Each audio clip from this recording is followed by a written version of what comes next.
Welcome to episode 414 of In Touch with iOS, the podcast that keeps you connected to the ever-changing Apple ecosystem. I am your host, Dave Ginsburg. Each week we break down the latest news, updates, tips, and hidden features across iPhone, iPad, Apple Watch, Mac, Vision Pro, and Apple TV, all with insights from friends, experts, and the Apple community, because here we read the release notes so you don't have to. So glad to be here this week. Oh my gosh, there's so much to talk about. So let's get right into who is here. Let's start off with, in the top right on the left corner of my screen, Jill McKinley is here. How you doing, Jill? Oh, I'm doing great. I was in corporate training all week, so I'm glad to be free and running loose now. That is good. I'm very happy to hear about that. Also here is Chuck Joyner. I was having little problems with his computer, I think, but how you doing?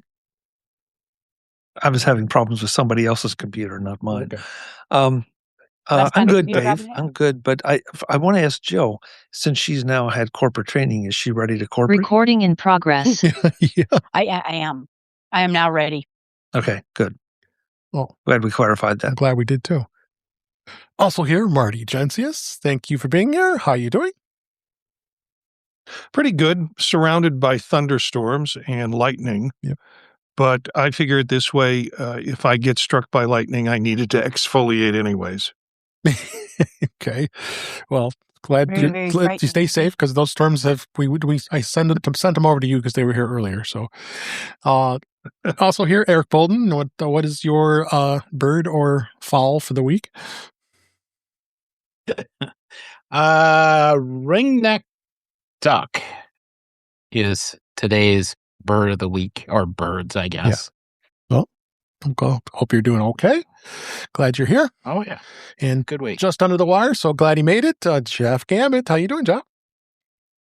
I'm doing all right. And there's a little bit of storm action trying to happen out here too. Yeah. So I guess that means if there's lightning and I get struck, that's okay, because Marty needs to exfoliate. Right. There you go. So let's get right into it.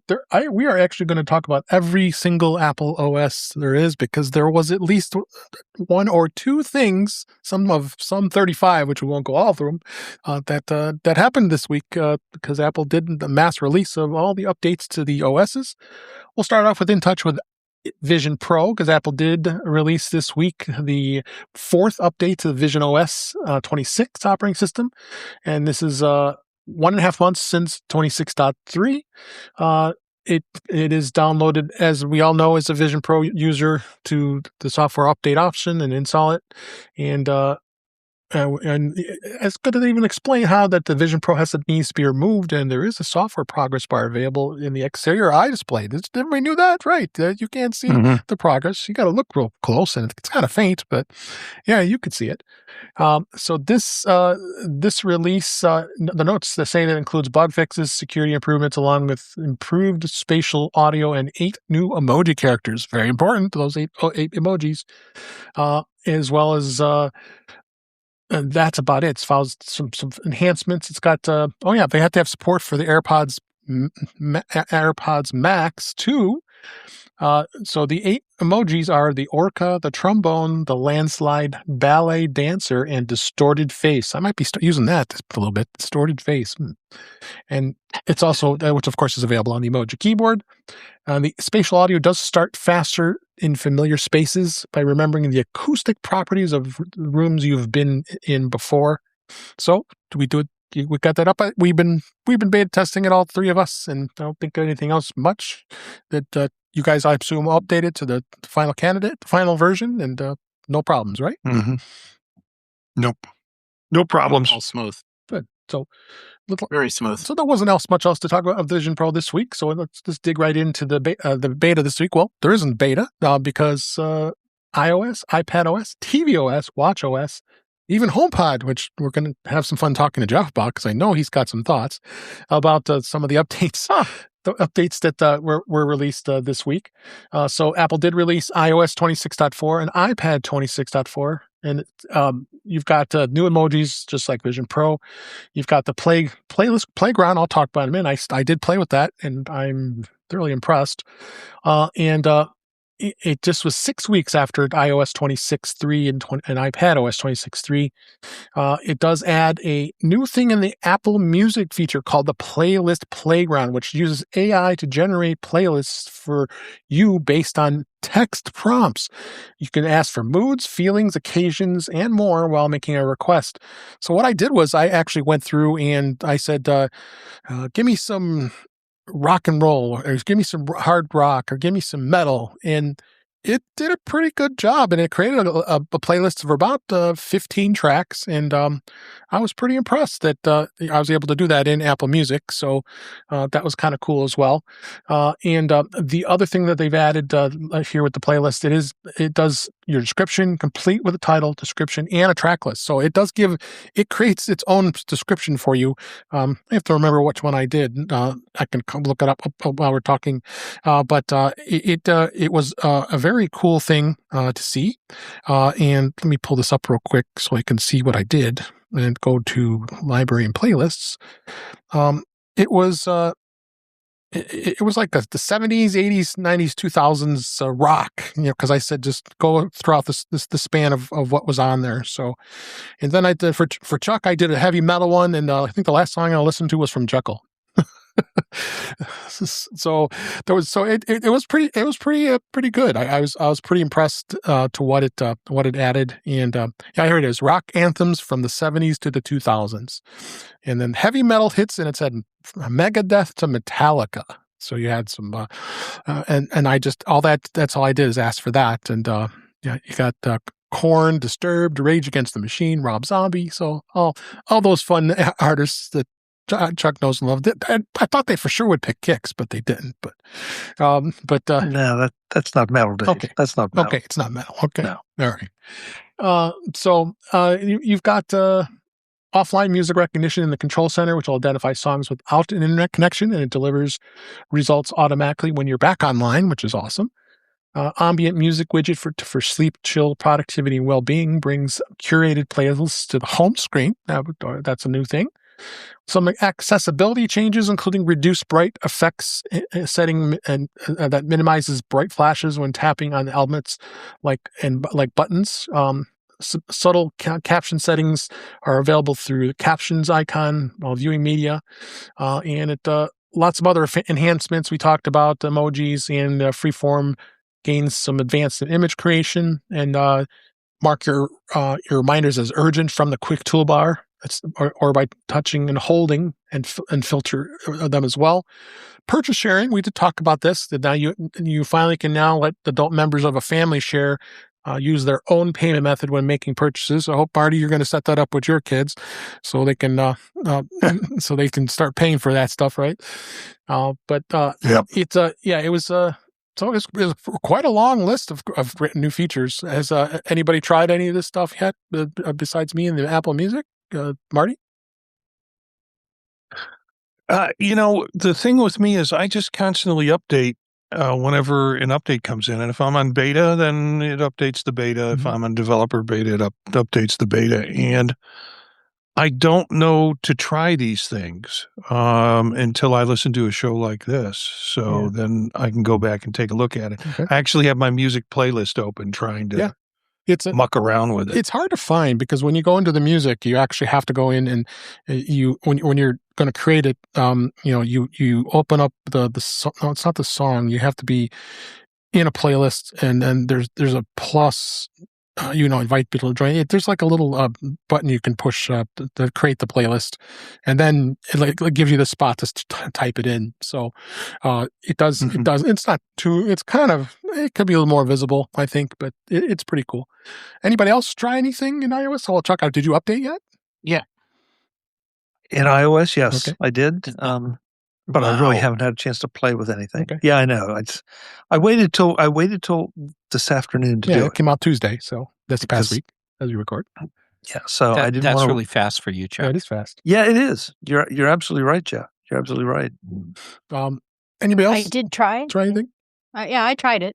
Because I'm trying to replace. You get a car and it comes with XM for a while, and I'm not going to keep paying for it.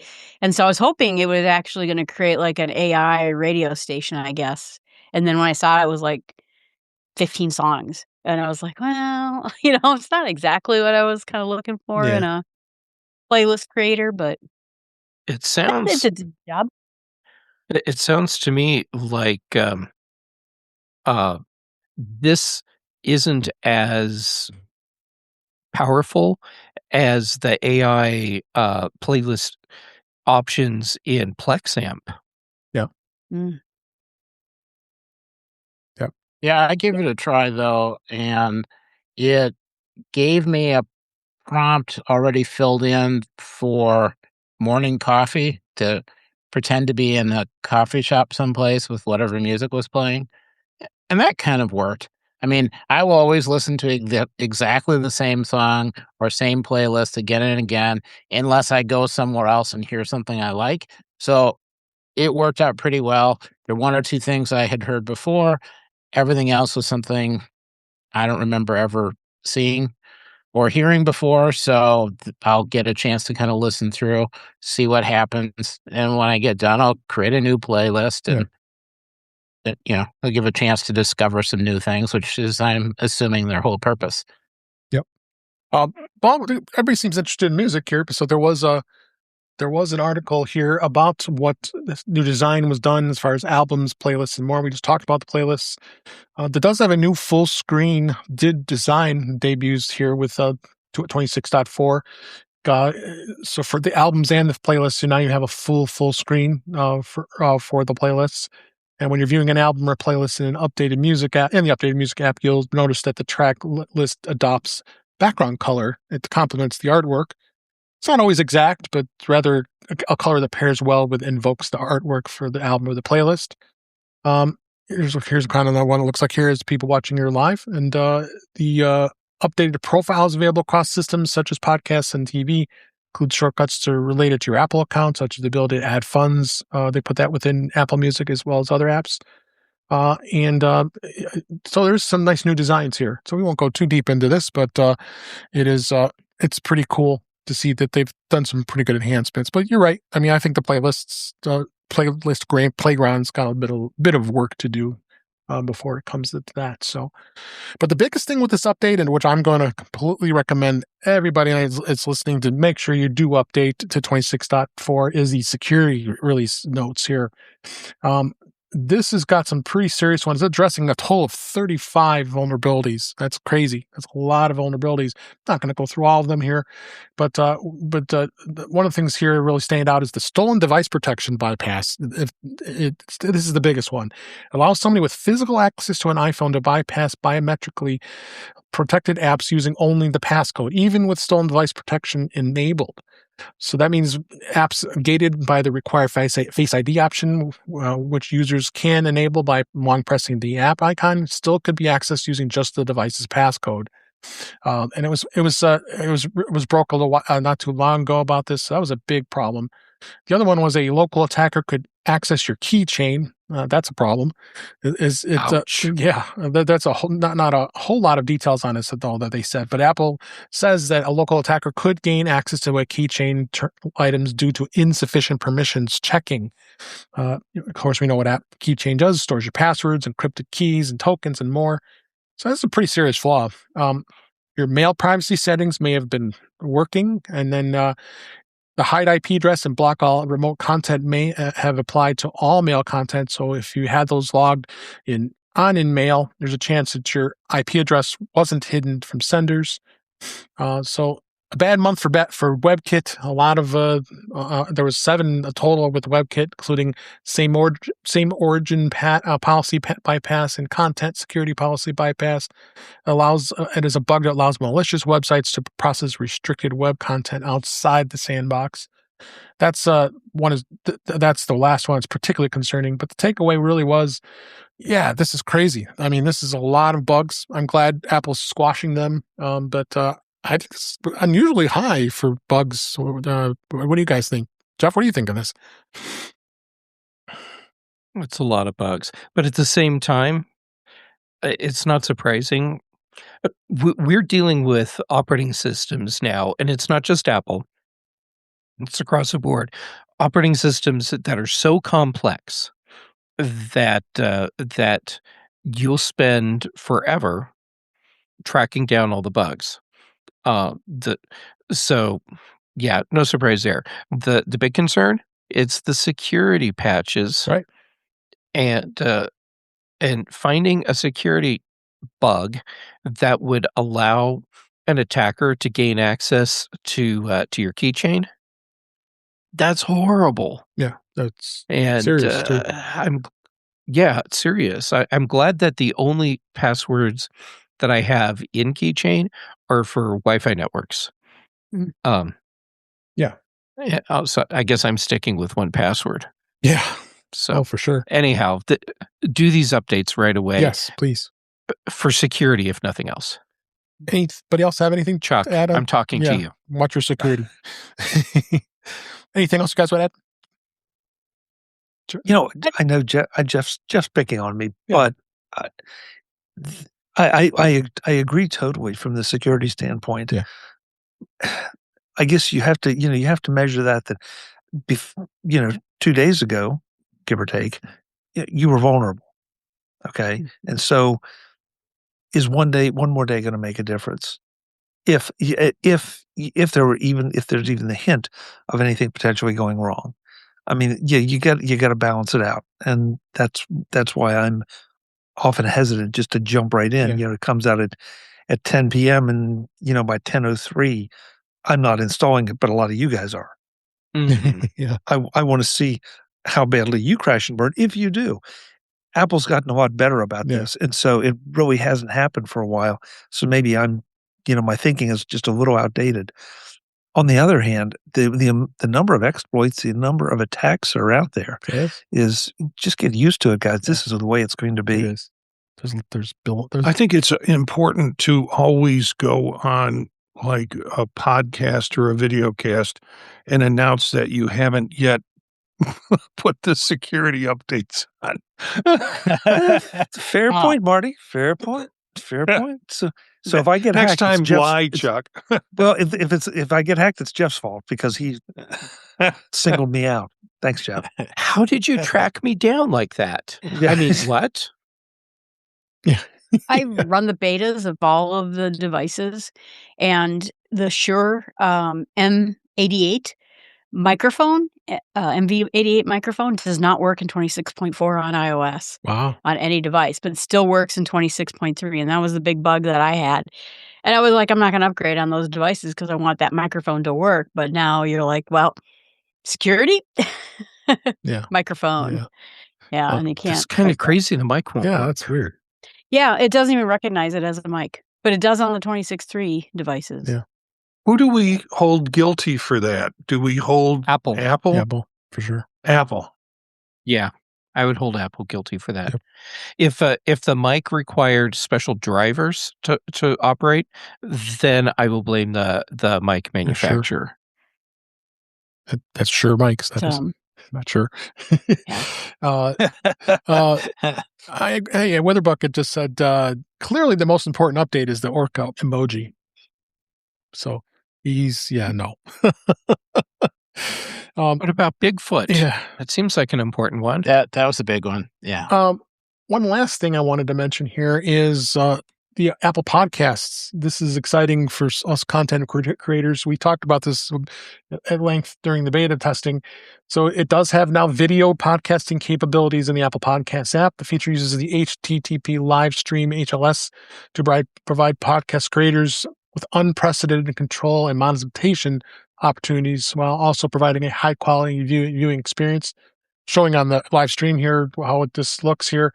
So you now can put Chuck can put Mac voices in his video feed can be in the Apple Podcasts app, and you can watch those videos while we're doing Mac Voices live.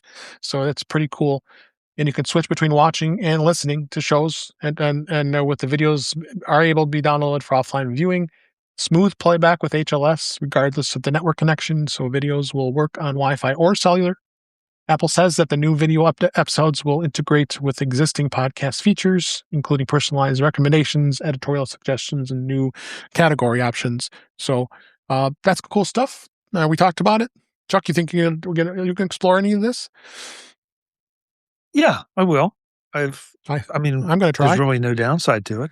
I've already got a video RSS feed, right. So it's just a matter of getting it submitted to the store properly. Yeah. So I think that's cool. Anybody else? I like this. I mean, I'm not a huge. I use Pocket Cast most of the time, but that's already had video. But I'm glad I'm seeing Apple finally adapt to this because it's been a long time coming. Anybody else? Okay, let's go ahead and hit one thing. There was 2 new features in iOS 26 that was added to CarPlay, and what it is it's an ambient music widget and support for voice-based chatbot apps. And this update is it's for iPhone 11 or newer and 26.4. The settings app in general and software update, you get that updated. CarPlay will automatically offer the new features. So as long as the iPhone is connected to your vehicle running 26 or later. And here's the 2 things. It's ambient music widget, and that's what it's going to do is you swipe right on the CarPlay's interface, and it'll reach the dashboard screen. And actually, it's shown below here on this says on the live stream. So it does have a little bit of a dashboard there. You can access actually your garage right from depending on what it supports. I have the MyQ. I wouldn't be surprised it supports that, and then your and other things. But both the iPhone and the CarPlay will have that widget option, so you can add that. They did add this in 18.4 last year, and this is just now extended out to CarPlay and chatbot apps. So now it's going to support voice-based conversational apps according to Apple's CarPlay developer guide. That means chatbots like OpenAI's ChatGPT, Google's Gemini, and Anthropic's Claude will be able to extend their iPhone apps to CarPlay for voice-based conversations should any of them choose to do so. Apple's own assistant Siri remains available in CarPlay, but of course, we know how great that works, right? Boy, howdy. Yeah. So, Marty, you think you'd use this in CarPlay with the ChatGPT? Yeah, I have been doing. With beta, you'll probably trying to remind myself. Yeah, I mean, on the beta I was, but I've been trying to remind myself that I can talk to my machines. I don't have to type everything in, and of course, I wouldn't be typing when I'm driving, but I just have to have that memory to say I can ask ChatGPT. I don't have to wait necessarily for the S lady to ask me if I want to ask ChatGPT. Yeah. To be fair, you've always been able to talk to your machines. Yeah. They just don't respond. Yeah.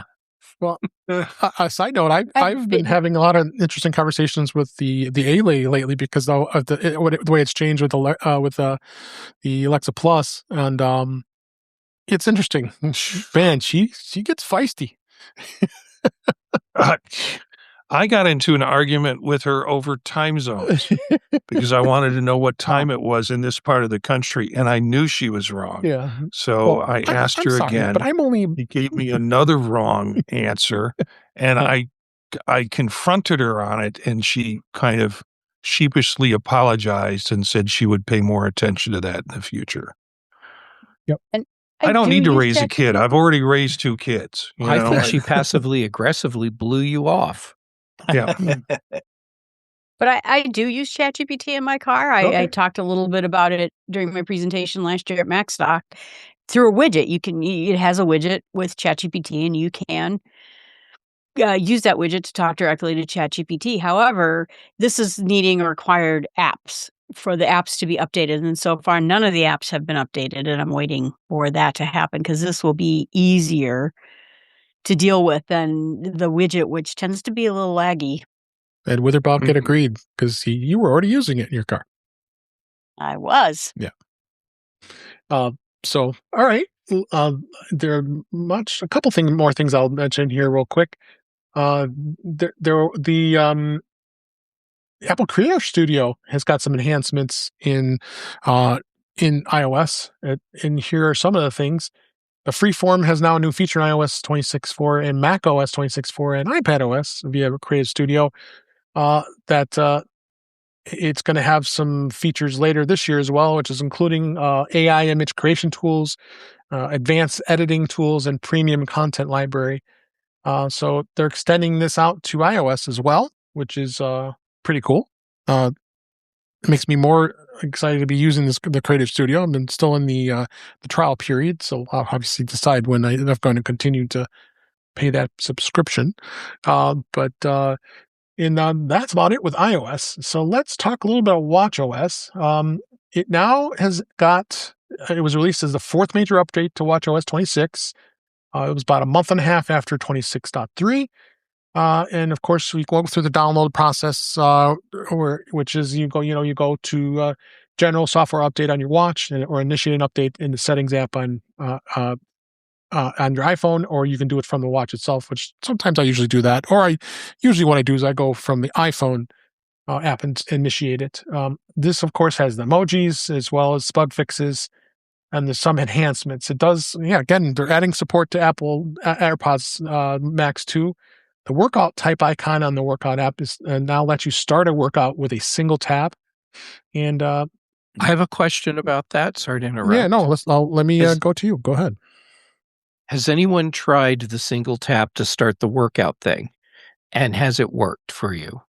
I have tried it, and it has not. Okay, so not just me. Thank you. Sorry. Yeah, I've had problems with it starting workouts. And in fact, my friends at the gym and I were talking about how bad the watch workouts have been, shutting them off, turning them on. I mean, it's really been bad. I agree. Yeah. And I hoped this was going to fix it. And that's another reason why I went to 26 on my phone, but not so far. Okay. Thank you. Now I know it's not just me. It's not just you. Misery loves company. Yes. So that's watchOS, as well as we've got tvOS. And tvOS added some interesting new features to it, including the tvOS is the Genius Browse, which allows you to add a Genius Browse section to the Apple TV app on 26.4. It's a content discovery feature that provides recommendations for shows and movies across the multiple suggestion categories. Suggestions vary based on content preferences, and the options are updated regularly. So they've got examples like bittersweet family dramas are good for a pick-me-up. And it's got continuous audio connection. Hallelujah. It fixes issue with audio playback on the Apple TV 4K that occurs when sound translations between programs are with different formats. Specifically, there's a new continuous audio connection setting in the settings app under the video and audio audio format HDMI output. And it does use a Dolby Matte connection for a glitch-free playback across formats and in other receivers. So, and it's got some subtle styling that's been changed a little bit with subtitles and captions. And no more iTunes TV shows and no more movie apps. We've been talking about that. That's gone. Finally, that's been sitting there dormant. I would put this in not used folder because I never used them. So I'm glad to see that this is all set when it comes to that. So, but good stuff here. So, also let's hit on HomePod OS. Woohoo! I know, Jeff, you're waiting, and I'm glad I take you off camera.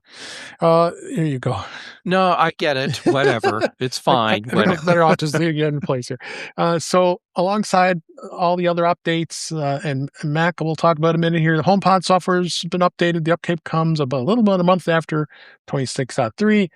According to the release notes, and you can guess what it's going to say, includes performance and stability improvements. I'm pretty sure Apple's a liar. Yeah. So, yeah, I would agree with that. Wow. HomePod's been driving me crazy. I mean, I set up my first gen HomePod in our living room for my wife because I don't need them anymore because I got my beautiful audio engine speakers here for my Bluetooth pleasure.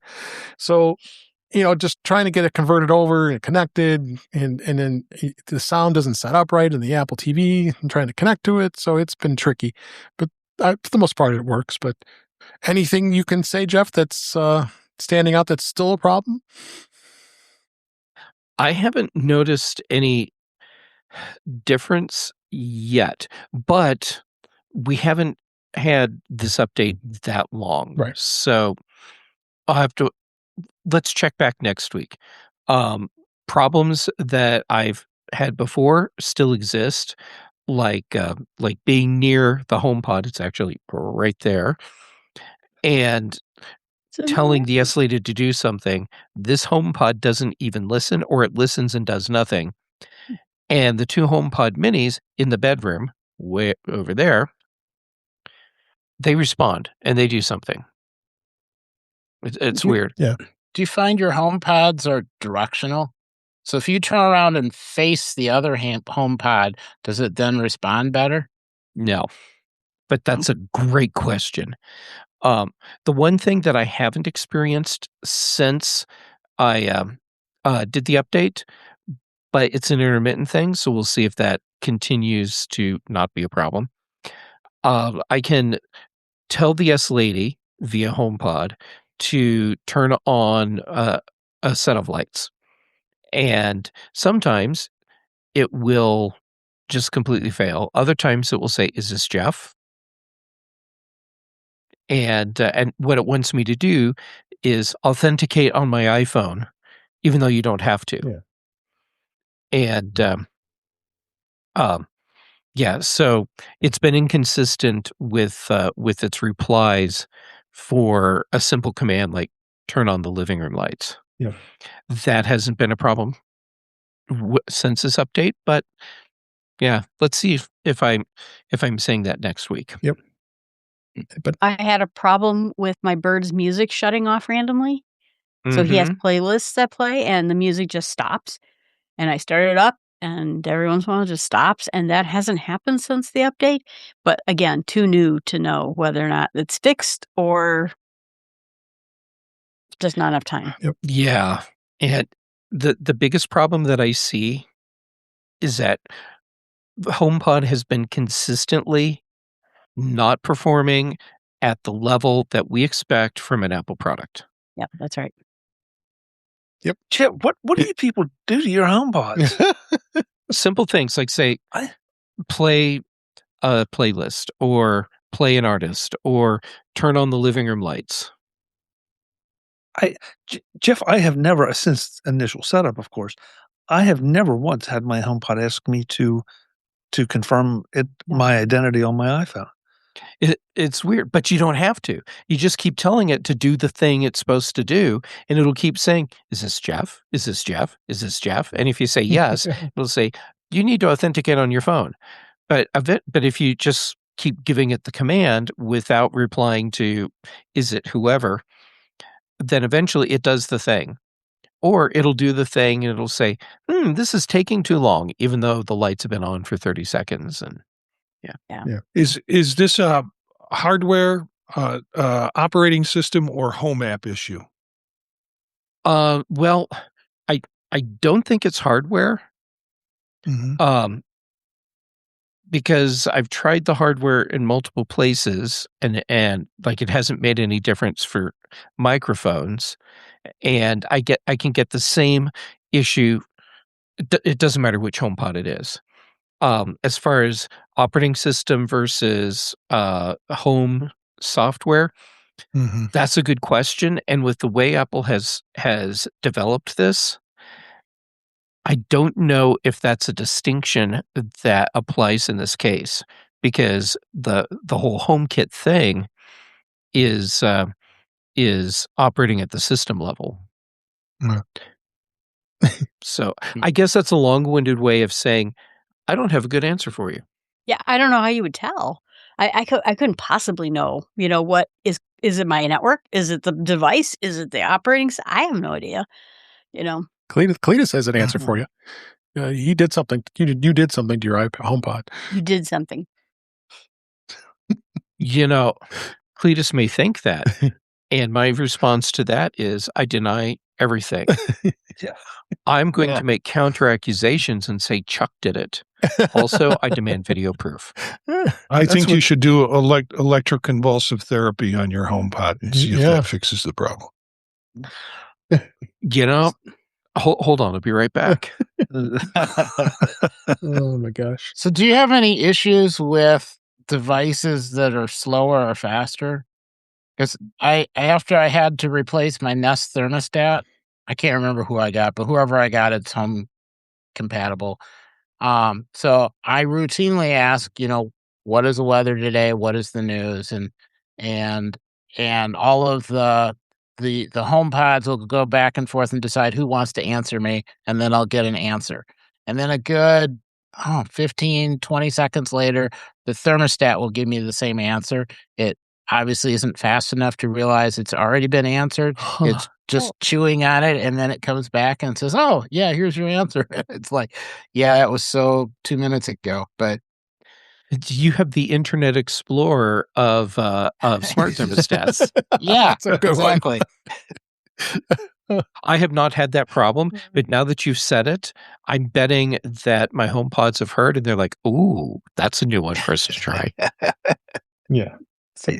Marty, I think you were asking the wrong question. Instead of Jeff trying Convulsive therapy. convulsive therapy on the HomePod? I think the HomePod needs to try elective convulsive therapy on Jeff. You say that like it's going to be some sort of punishment or corrective measure as opposed to, well, I saw that on Star Trek once. Yeah, you would probably like that. Yeah. Now on Star Trek, it depends on which episode if it's good or bad. It was the M5 or whatever that was that shocked people trying to unplug it, and that's what's going to happen to Jeff now. Yeah, or it'll be even worse. I'll get near the outlet to unplug it, and it'll shoot that high energy beam right through, and I'll just get like cut in half. It just needed more power. It wasn't doing anything against you. It wasn't personal. It wasn't personal. It just needed more power. Yikes! All right. Anyone wants to add anything else? I'll quickly mention that Apple continues to release updates to its older devices. In this case, this week, Apple Watch. With watchOS 5, watchOS 8, they updated so you can keep FaceTime and iMessage running on older watches. It's pretty nice of them to do that. Those are pretty old devices going back way back when. It's a little crazy, but I'm glad people who are still sporting those older watches are getting those updates. So, all right, let's move on to this In Touch with Mac this week. And we've got breaking news. The Mac Pro has died. It is now dead. They finally did No it. future plans They for did. models. So they have removed the machine from the website, reports 9to5Mac, and Apple says it does not plan to design a new version of the Mac Pro, and no new model will be coming in the future. Last update was in 2023, so 3 years ago, when it added the M2 Ultra silicon chip. Chassis hasn't been refreshed since 2019, and Apple redesigned the Mac Pro to be more modular in 2019 after failing with its innovative trash can. But the machine has never been mainstream since because of its insane $7,000 starting price. So it's pretty much largely replaced it with the Mac Studio, a device that's smaller and uses newer silicon chips. And the Studio's high-end, this desktop machine is designed for professional use. Right now, the Studio has an M3 Ultra chip, but it's probably getting an M5 Ultra refresh. The downfall started in 2013 when they really radically released that crazy the trash can design, but it just didn't catch on. So, and also, sadly, the $700 wheels are also discontinued. Are we surprised? Well, then Apple might as well just give the money back to their shareholders. Yeah. There you go. They're no longer available as well. The most crazy. Somewhere there's a dumpster full of $700 wheels. Exactly. That it was the $700 wheel that caused the demise of the cheese grater. Yeah. I mean, so I don't think we're at all surprised about this, right? Right, guys, gals. They should bring the trash can back. Oh gosh. Because now it would make sense. It would actually work. Having one cooling central core. It could. It could. Mm-hmm.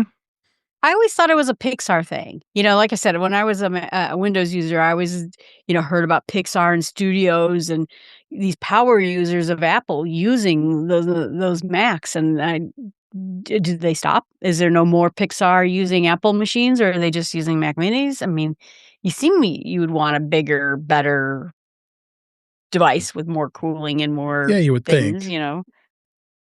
Yeah, but that was pre-Apple Silicon. Don't forget that. Yep. You know, I mean, Yeah. you start doing the benchmarks between the best Mac Pro when the last one that was updated and what you're seeing in the studios, and it's not even close. And so, I guess it's all relative. The studios probably will take all the horsepower they can get, and especially as we move more into the AI. But this always felt like a machine. The only only argument I've ever heard about the Mac Pro is that it had the PCI bus Mm-hmm. where you could plug those cards in, but they're breakout boxes that you can connect via USB-C or FireWire. FireWire. Where'd that come from? The Oh, 1980s, Chuck. Yeah, yeah, sorry. I Hang didn't on, get let me much grab a sleep last cable. night. I got one here somewhere. Yeah. But, so say we all. in some ways, how many of these do you really need? And especially at a $7K price. Yeah, it was. But I mean, that's the point is with these bigger buses is you're right. It's more ports. It's the PCI bus. It's being able to put more peripherals in that are higher end. And so it's more than just the speed and the fans and, it's the graphic card. It's the... It's multiple GPUs. Yeah. Sorry. Didn't mean to interrupt. Right. No, you're right. That's right. Yeah. So, all right. So RIP. That's all I got to say. We aren't going to miss you. So let's go ahead and talk about macOS Tahoe 26.4. It's got a couple kind of cool things it's added, including Safari Compact Tab Lab, Tab Lab, and pad recharging limits and more. It's the fourth major update to Tahoe operating system, and it's 6 weeks after 26.3. And the update goes pretty smoothly on the system settings and going to the software section. My updates went flawless. I did it across 4 different Macs and went no problem. Completely installed, and it was a good deal.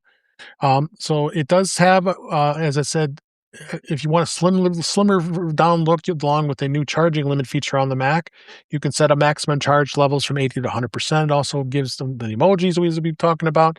And it displays warnings for apps that will stop working in the future because Apple, of course, we've talked about, is ending support to Rosetta 2 in macOS 27. So people still using apps with the Rosetta, you'll get a pop-up warning you it will not work coming up in macOS 28. macOS 26.4 also includes Apple Creative Studio for the Freeform app, which has the same family sharing change in iOS 26.4. So there's some subtle updates on it so far. So there really hasn't been anything too terribly crazy. I know Chuck did not update yet, but anybody else update and any bad experience or good? I will neither confirm nor deny. Oh. There you go. Well, there you I'm go. having a ton of problems with Safari. I tried to switch back from Brave back to Safari. Yeah. And I have had nothing but troubles with like video playback on YouTube or TweetDeck. Well, it was TweetDeck and Twitter. Things that are automatic streams don't seem to be stable. And I don't know who's to blame on that. If that's I don't know. But I'm going to go back to Brave. Yes. Okay. Jill, I have another browser you might like to try out. Okay. As an alternative to Brave, Helium. Okay. And I'll drop a link here for you. We'll put it in the show notes too. And I guess I should put it into the live chat too. And show notes. So I'll put it in the show notes too. So think of all the stuff that you like about Brave. Mm-hmm. Strip out all the stuff you don't want. So it's like a streamlined Chromium browser where they've intentionally gone in and ripped out everything that adds in the extra overhead, like for tracking and AI built in, all of that. If you want AI built in, throw a plugin in. Right. Yep. And I've been using this for a few months now, and I've been very pleased with its performance. And I know there's also been concerns with Brave and its privacy settings. Is the other thing. Isn't that why they got in the business? It is, and yet here we are. Yeah. So some people are not too thrilled with their their policies and privacy, so they tend to some abandon it. So then here's what the battery settings look here when it comes to the battery life. If you go into battery under in the settings, system settings here, and shows you the battery level. It's just oddly similar than the way it looks like in iOS and iPadOS, I think, in here. So that's good. You have the slow charging label in here, and that's a nice thing to be able to have here for macOS here. And then a couple other things I wanted to hit on here is the fact that it's been 25 years since macOS was released. Can you believe it? 25 years ago. So this is a crazy thing. It serves as the foundation of the modern day macOS. It was a public beta in September of 2000. The operating system officially launched in March 24th, 2001. And macOS is the future of the Mac, and we hope it'll delight our customers with unrivaling power and ease of use. That's what Steve Jobs said in 2001. So, boy, we've come a long way here. Oh, look at that. Remember that version there on the PowerPC G4? Yeah. That's back. What existed before? That's 10. What was running your Macs? And look down here. There's an Internet Explorer. Oh. Installed by default. Mm-hmm. Internet Explorer 5. Well, Bill Gates had to get his money for his investment somehow. Yeah. And Jobs said that during that time, said this was the most important software from Apple since the original Macintosh operating system in 1984 that revolutionized the entire universe and industry. And it was priced. You had to pay for it those times. Remember, $129. Yeah. They stopped charging for macOS in 2013 when Mavericks was offered free of charge. And here's all the names. We went from cheetah, puma, jaguar, panther, tiger, leopard, snow leopard, lion, and all the way down to Tahoe. So we had some cool names and some not so cool names. To go from leopard to snow leopard, that was okay. And about lion to mountain lion, those jumps were kind of interesting. So anybody have some stories about macOS? You think we've all been through most of it? I did not start until Tiger. Yes, 2005, 2006 is when I started. So I missed the... Yeah, I was trying to figure that out myself. Yep. And that was my first operating system on Apple. But I know, Jeff, you've been through it since the beginning, right? Yes. I wasn't using macOS regularly until System 7, but I was using Macs before System 7. Well, then you went System 7, System 8, and System 9, so... Yep, and all the steps in between. And I remember back when we were running System 9 and we knew System 10 was coming, I was in the Apple Consultant Network at the time. Yep.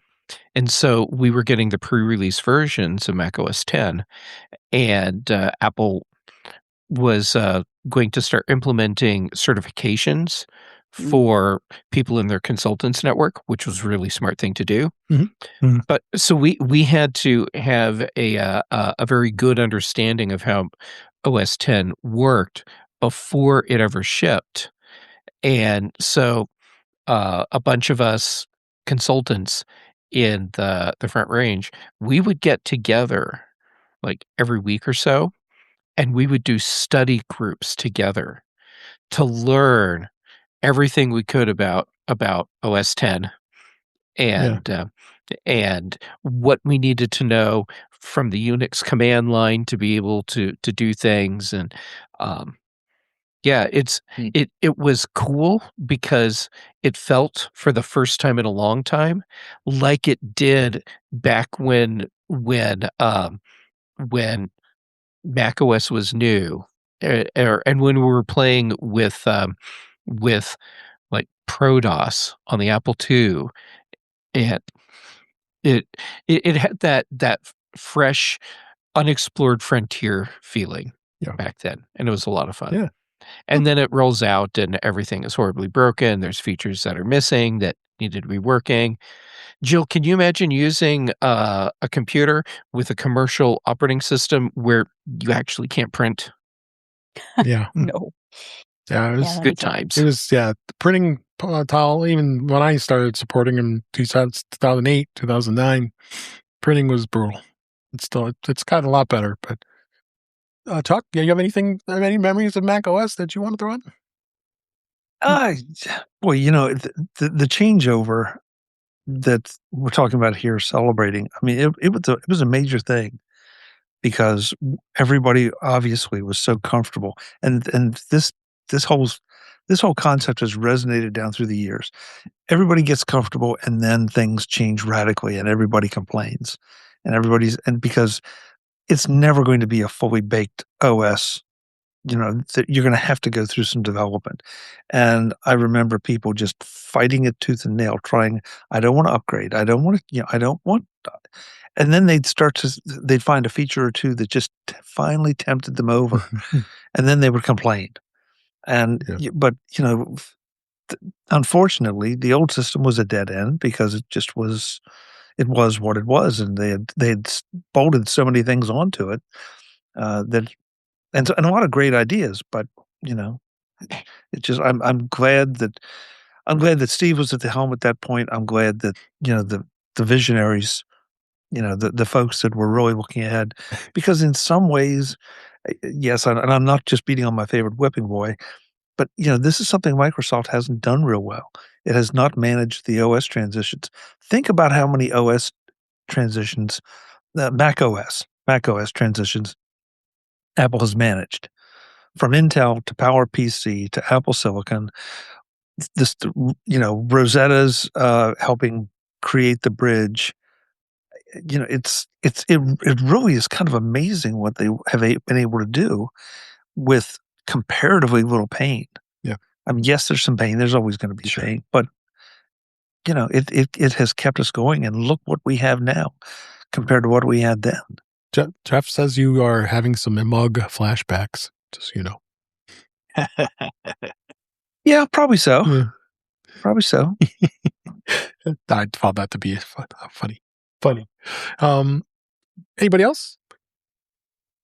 I just remember having OS 10, and then you could go and you could buy OS 10 server that just installed some server on OS 10 and then moved everything around under the hood and then did more stuff. But kept changing as well, so it sort of added extra elements, and that was uniquely different. Yep. All right. Now we don't have to worry about it. All the best parts just got moved in as standard, and it's easier. So, Barty, you have a new book I want you to debut for everybody. Well, I don't know if it's so new, but I think you said you have it. Designer's Guide to Mac OS by Jeff Gamet. And it's wrapped. Marty, it came... Jeff, I got to tell you this.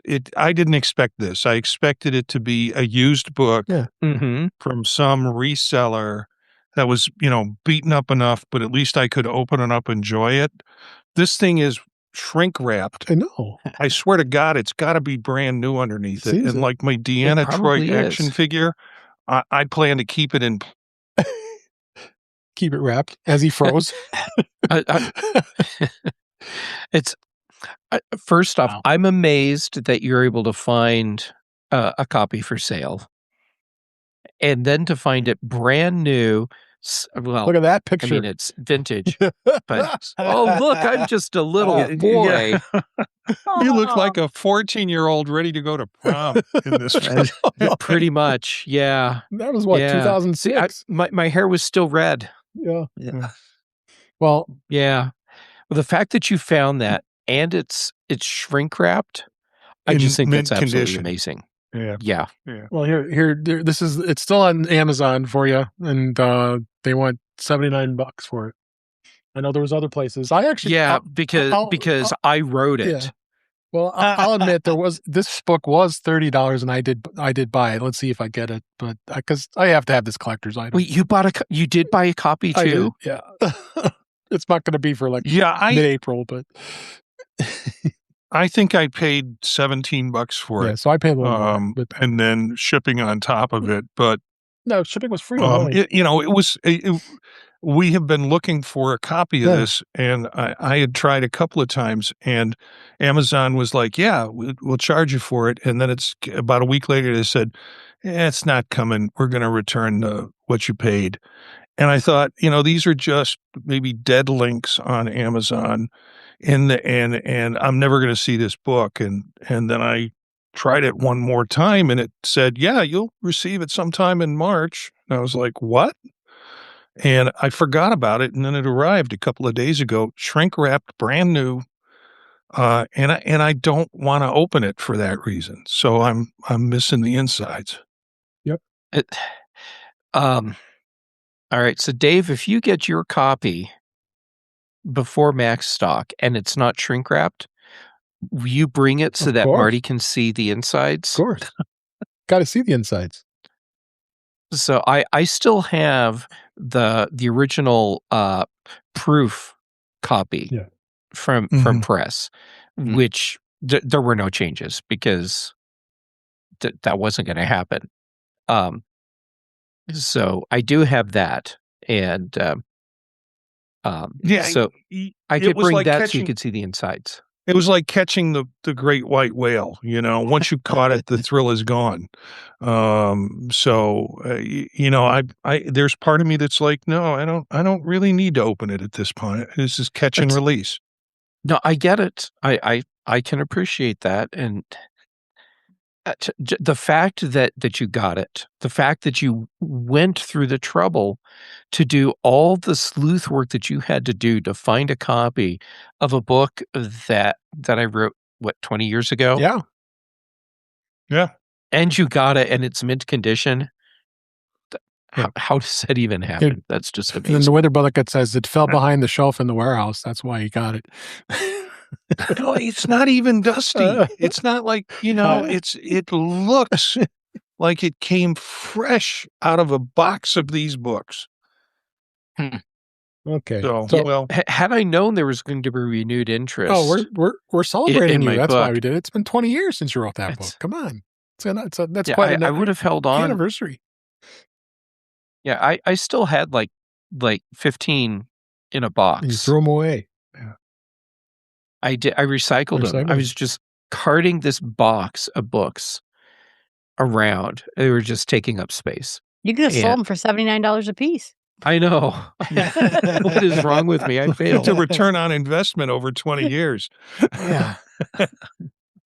All right. I'm just curious to know how many people show up at Max Talk wanting you to sign their books. Well, I don't know if it might just be me and Marty, but Marty won't open his. So. Jeff, could you give me an Audible version of it, please? Yeah, give me a couple minutes. I'll read it real quick. He's got the transcript. The irony was for me was when I'm like, I'm never going to have an interest in this book, and then I realized, as Dave had done with this last article, Tiger is about where I started. I'm sure it was just before Tiger. I think I started on Panther. So it was like, well, it would be fun. And so I want to take a look at Dave's book. It's possible I started on Panther because I got technically I did have what was it? Was it the iBook? It was the iBook G4. Mm-hmm. Yeah, the toilet seat iBook. No, what was the other one? It was no, not the MacBook. Oh, the bulletproof one, the acrylic was one. The PowerBook? Well, I can't remember. The PowerBook. There's the PowerBook. The G4. What was the G4? That was silver. The silver. It was a small one. It was like a 11 and 12-inch screen, I think it was. Oh, the 12-inch. I had a 12-inch PowerBook. That's it. G4. And I wrote part of the book on that 12-inch PowerBook.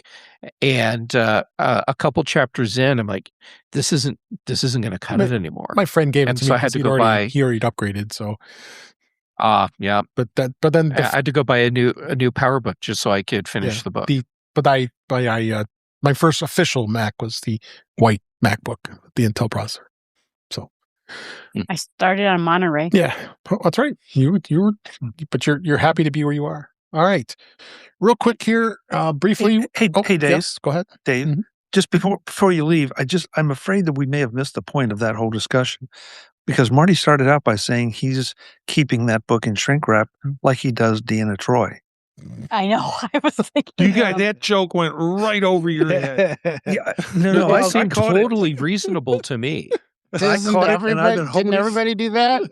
7 and 9, Deanna, right? Shrink wrap them, throw it right over there. No, but there's another reason. That's the whole point of the joke. Yeah. Chuck got it. I got what you were saying, and I have physically hurt Eric too many times in the last week with things that I've said. So Eric, the level of self-restraint that you just witnessed from me was epic. But Witherbucket says, now I'm curious welcome. what it's like because I don't know many authors. So he does know you. So yeah, you know me. Yeah. Well, he knows me. Who knows you? Right. That's why he's got to. That's practically the same thing. Really has to come to Mac stuff. So, real quick, let's just mention that WWDC was announced this past week. So it starts on June 8th, 2026. So it's going to probably be a lot to talk about with AI. You kind of have to expect that. So it's going to have it's included in the tidbit of the announcement. And of course, the same stuff, software and developer tools, platforms, the same thing that happens with WWDC. So really much to say about it right now. But as it gets closer, we'll definitely find out what, there's going to be rumors talking about, is there going to be this or that? And of course, they never release hardware in most cases, but yes, it is going to be coming out here soon. And then the other topic I want to talk about, not too long here, but Apple did release and unveiled a Apple Business all-in-one platform. It was announced Apple Business, a new all-in-one platform that unifies device management, productivity tools, and customer outreach features. It's to be consolidated replacement of several of their existing business-focused offerings, including Apple Business Essentials, Business Manager, and Business Connect. They'll provide organizations with a single interface to manage devices, employees, communications, and customer engagement across all Apple's ecosystem. So it's got a mobile device management, MDM, and all kinds of other things, new blueprints so you can enable administrators to pre-configure devices. So there's going to be a lot of stuff in that world. But this might be more appealing than the fact that the email with business, I believe, is going to be free because it's going to have email, calendar, directory services in here. And it'll also have provide profiles for logos and details. And then there is also going to be it's incorporated in this. You're going to start seeing ads in Apple Maps, which kind of disappoints me that that's going to happen. That's going to happen later this summer. It's going to happen. They're going to release it on April 14th in more than 200 countries and regions as a free service for new and existing users of its prior business platforms, and then with certain features to be limited to specific regions. And then paid services like iCloud storage, Apple Care Plus will remain available within the platform. So, is this a thing that maybe Apple's trying now? Not only is it trying to get into the education market with the MacBook Neo, which I didn't even mention it all this whole show, which is crazy. Then now they want to really expand upon their foothold in the business area because they've been doing the Apple Business for a long time, but I haven't seen a lot of traction to it. But again, there are some major corporations, including who I work for, who has some Macs, but there's IBM, there's SAP, and others who have 15 to 20,000 Macs in their environment. So there are big companies out there that are doing it. So why not tap into this small to mid market as well? Anybody have any thoughts on this? Well, what I heard was management, and there were people in the company where I worked in IT for that really large company that wanted Macs, and we're like, we can't manage them. We can manage all the Windows machines. We can reformat them. We can manage them remotely, and maybe, we said we can't do that with Macs. So we're not, and that was a while ago, so maybe it changed. Yeah. But I think it's not selling over the people; it's selling over the IT people who have to manage it, and that sounded good to me. Chuck, or it's taking away IT's reason for rejecting Macs. Right. Because if the CEO is an advocate we might know a CEO that's an advocate. If we have a CEO that's an advocate and they say, well, no, we can't manage that stuff, and so no, you can say, yeah, you can. You may have to learn how to do it, but you can do it. To be using Apple. I mean, Jamf has been the biggest of the MDMs for many, many, many years, but companies are integrating both services. They have to use Apple Business Manager to be able to have their devices when they order them managed in the Apple Business Manager in order to be locked to that company. So you can't. So if you steal it, it's a brick because it is locked and loaded to just that company. So but this is going to extend it even more for those who don't. Because Jamf is not cheap. I mean, especially the major corporations do it because it does manage multiple devices and large devices. That's why you see a company like IBM and SAP and such that would use Jamf because of that reason. So who knows where it'll go? I mean, Apple Business Manager manages the devices themselves, but it didn't do a lot of MDM. So that's where I think this is tapping this. It's going to be. So it's going to be interesting to see. Anybody else want to add anything? Sure. Go for it. Apple, their reputation as a business product has improved over the years, but Apple has a long history of failing to support the enterprise market, and so this goes back years, like decades. And but like I said, that has changed a lot over the past 20 years. But Apple still, until now, has never offered the full package. Like if you go to Microsoft and you've got whatever PCs you're going to use, and you buy into the Microsoft ecosystem for your enterprise, they have you covered from end to end. You can stay completely in the Microsoft ecosystem for everything. And with Apple, you haven't been able to do that. So this gets Apple closer to the we can be your whole package deal for enterprise. So this is a long time coming. It should have happened a long time ago. The fact that it is happening now tells me that Apple is continuing to move forward with a strategy to better support the enterprise market, and that's a good thing. Yep, agree. All right, so let's get to the news of this week. I got a couple stories I want to hit before we wrap up. Hey, if you have a router that's not built, it's a new U.S. ban has now been shrinking your choices, and here's why. It's been working with computer worker. This guy's been working with computers over 30 years, and you know the things that we do learn learn about TCP/IP, UDP, and NAT, and your VLAN, all those acronyms. That it comes to home networks, you usually do the bare minimum, but if you're not a tech person, and so he's talking a little bit about some of that stuff I won't get into, but the core of this whole thing is it's going to be that the fact that they're going to be limiting these. And I just realized that this guy's talking about more of the network than anything else. So let me pull this off. I thought I'd read that, but so really, what's happening is that Linksys and TP Link and maybe even as D-Link. What's that? Netgear, yeah, D-Link, TP Link and D-Link, and they make a ban in the U.S. and that's that could be anywhere between the 40 and 50% of the router market that's out there for home use. I'm using Eero, and I think a few us others are using Eero, and I don't think we have to worry about that one. Ubiquity you do. Is what's that? You do with Eero? It definitely Oh yeah, the short answer is there are no Wi-Fi router products that actually qualify for this new standard. Okay. So the things that you will be able to buy are things that have already been approved.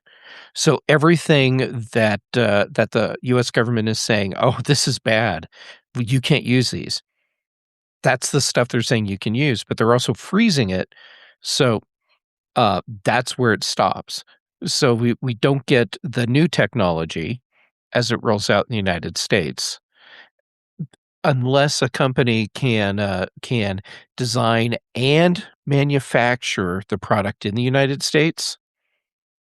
And the thing that I don't know, and I have not had time to look into this, is does that also include the chips that the Wi-Fi router uses? Do those have to be designed and manufactured in the United States as well?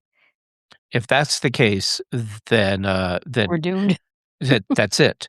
The stuff that's on the market today, that's all you'll ever be able to buy. Yeah, I mean, it seems like it. Oh, go ahead. It did sound like they were expecting to do a bunch of exceptions. Mhm. Well, they have an exception process. You're absolutely right. I don't think any companies have applied for that yet. I'm assuming there will be a hefty fee that's involved. So I don't want to play politics here, but is this just a racket? Or is there an actual concern that's being addressed? There is an actual concern. So the better way to say it, is this the right way to address it? I mean, it's a continuation of when we, a decade ago, banned the 5G materials from coming from China, and a lot of countries bought those from Huawei. Is it Huawei? Yeah. Yeah, and found that they were getting their communications routed back. Uh-huh. So I mean, it seems to me like the same thing, and now we have to know that our information isn't getting routed, I guess, and I don't know what the solution is, but it's I agree with you completely. yeah. We need to be comfortable and confident that the products we're using are not siphoning the data and from our activity and sending it off. It doesn't matter where, sending it off to anyone, but certainly not to a rogue nation or other malicious actor. And so we need to have something in place to help ensure this doesn't happen.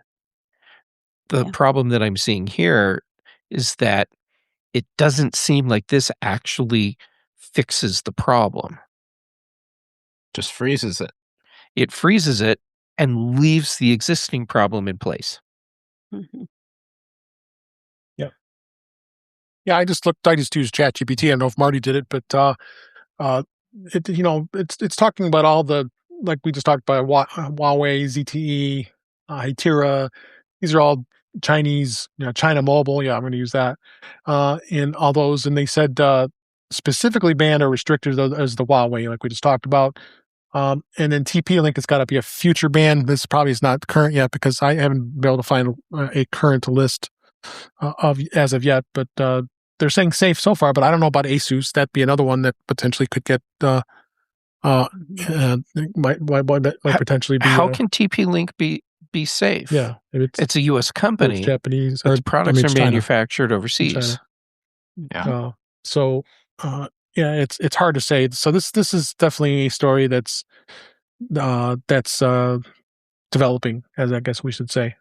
As I was find the list, because I haven't seen any stories out there that actually specifically talks about which models, but we're just kind of going those assumptions like as the ones we read off. So, anybody else have anything to add on this?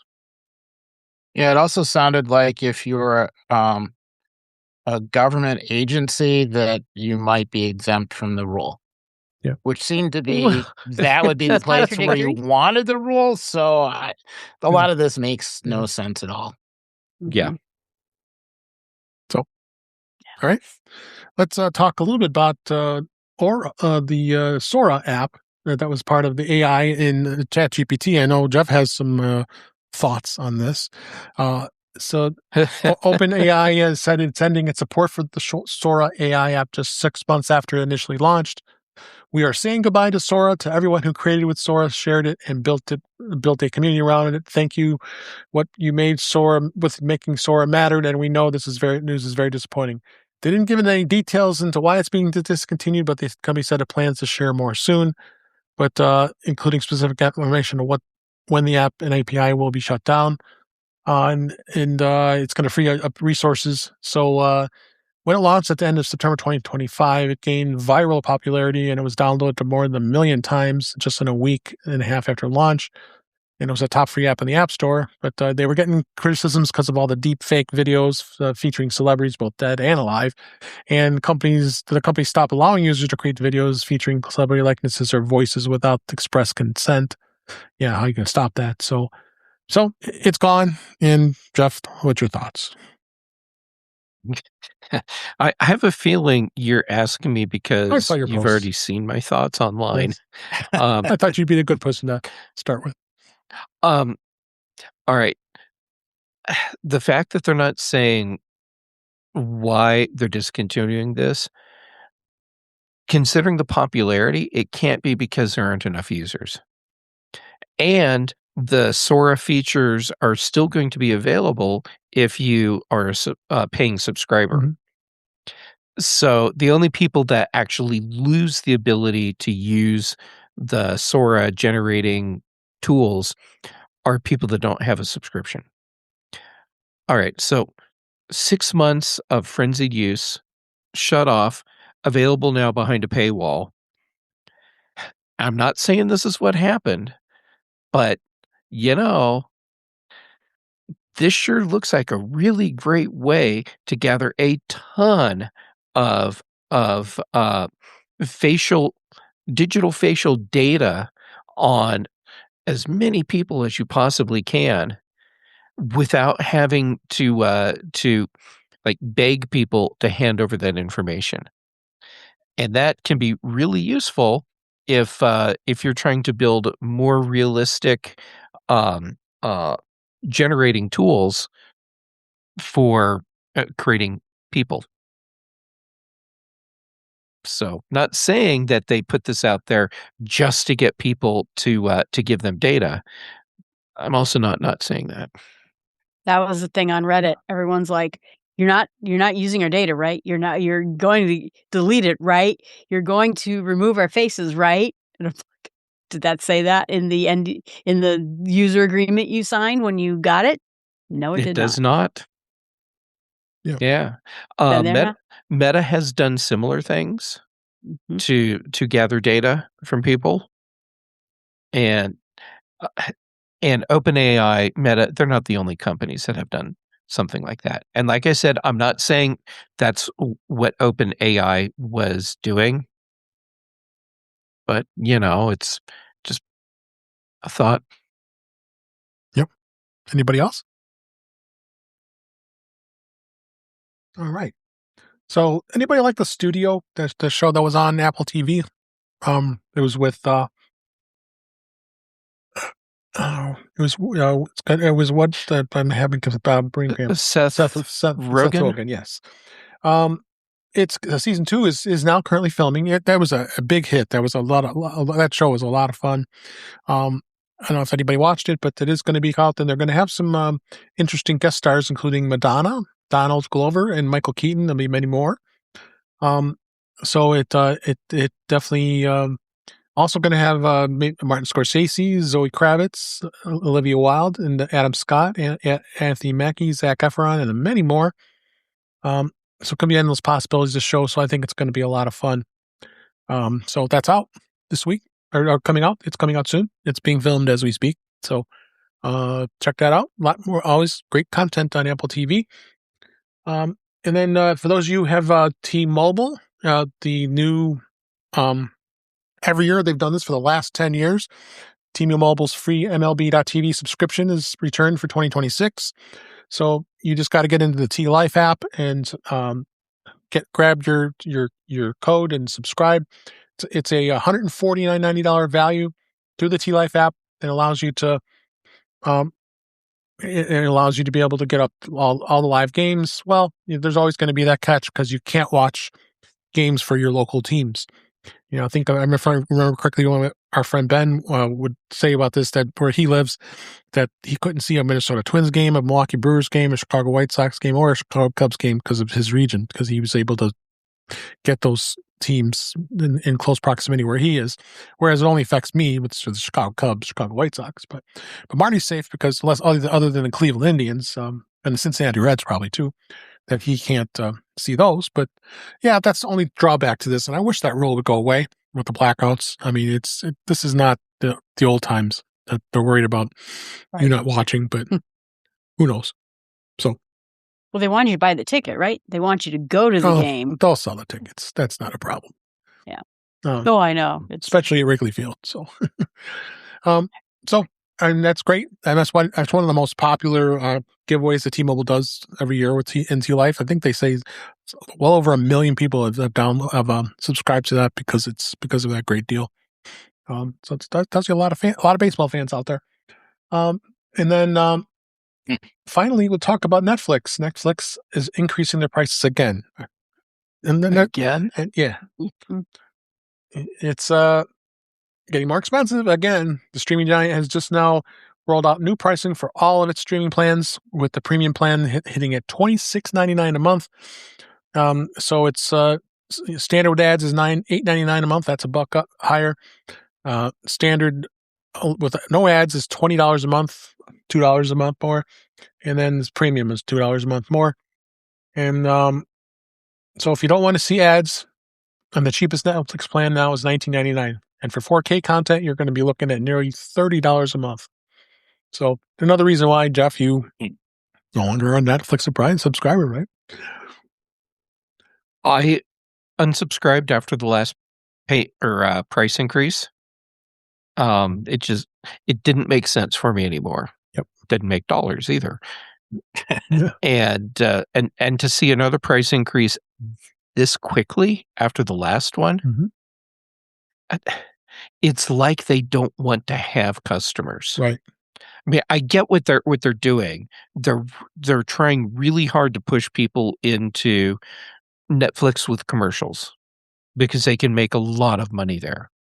Yeah, but they're making a lot of content when they keep signing up. You know, they're getting in with Major League Baseball, the NFL, and many others. So, it's sad. It really is. So.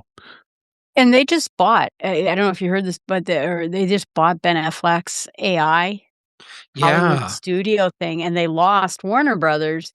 And I'm like, boy, I'm not sure this direction. It's going to be weird. Yeah. So, yeah, it's sad. I mean, I still have been staying a subscriber. Probably I should rethink that, but then my wife would probably not be happy. So I guess we'll have to live with it, right? But that is all we got from the news this week. Let's talk a little bit about MacStock. MacStock Conference and Expo. It is coming. Here is the website, and it's July 10th, 11th, and 12th. And there was the live stream from a couple weeks ago with Marty and Mike, and announcing some of the speakers.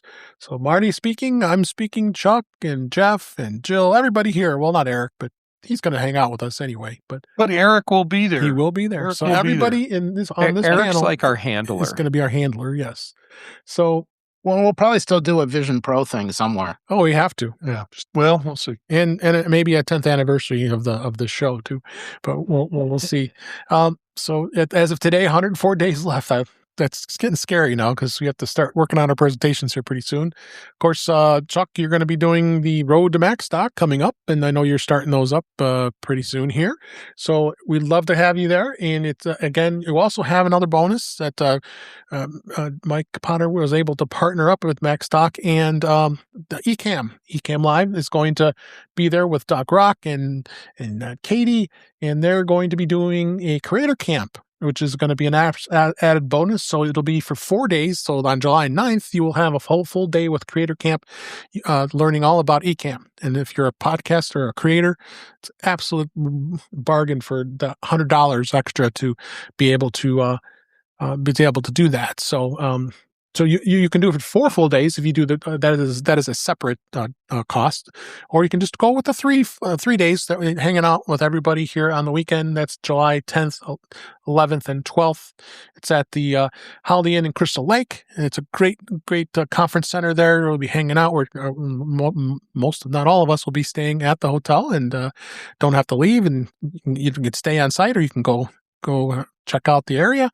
But a lot of great friends, a lot of fun networking. They've got a lot more speakers to announce. And as we record this, I know Mike's got another live stream scheduled for this tomorrow as we record. And here's some more fun, exciting announcements. I'm hoping the one I'm thinking it is, but we'll see. But MacStock is a great place to be a great place to network, and great place to learn all kinds of things. The theme is Inspire, and what does everybody else think? You're ready? I can't wait to see all you guys. That's all I gotta say. I'm super excited to see all of you. Yeah. How can you not be? Yeah. Yeah. But Chuck put the fear of God in me, because I've had my idea, and then he's like, "Yeah, so when are we doing the road to MacStock?" And I'm like, "Oh no, Cletus not joining us. I'm very sad." I just saw this in the chat here. I haven't mentioned this all night. YouTube.com/intouchwithiOS in our chat. Cletus says he's not coming. Oh, I'm so sad. We'll miss you, buddy. But we'll be thinking you in spirit. But yeah, that was just a lot of fun. So go to macstockconference.com. You got until March 31st to get the earlier bird pricing. It's only $399 for the 3 days. That's a bargain. And you can get so much content and so much. You'll get the digital sessions and workshop materials. Marty's going to be doing a great workshop on Saturday night as a added bonus. That's going to be a lot of fun. So come see us. We'd love to see you, and we'd love to hang out with you and love to meet you if you're new to MacStock. So macstockconference.com. Come check it out. So with that, let's go ahead and wrap up. But before we do, let's see where you can find everybody this week. So let's start off with Eric Bolden. Where can we find you, Eric? I can be found outside swimming with the ducks, evidently. Otherwise, you can find me on Mastodon at eabolden@mas.to. On Monday nights, on Vision Profiles, talking about all things visionOS, virtual and real, and whatever news is coming out. Tuesdays on Mac Voices Live with all of the Mac news, warnings, fun, exciting things going on. Thursdays on here, of course, on In Touch with iOS. And at least for a while anyway, Sundays, the new Neo Notebook podcast of Marty's, and I'm sure he'll fill in with more details, but that's been fun, and it has color.